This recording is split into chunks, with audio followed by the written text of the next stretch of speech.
بسم الله الرحمن الرحيم حميم والكتاب المبين إنا جعلناه قرآنا عربيا لعلكم تعقلون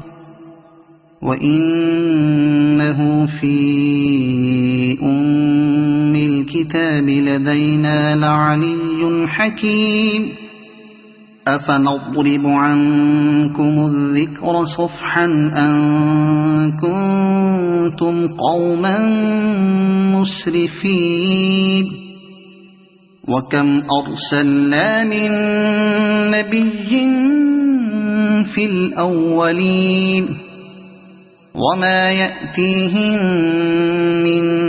نبي إلا كانوا به يستهزئون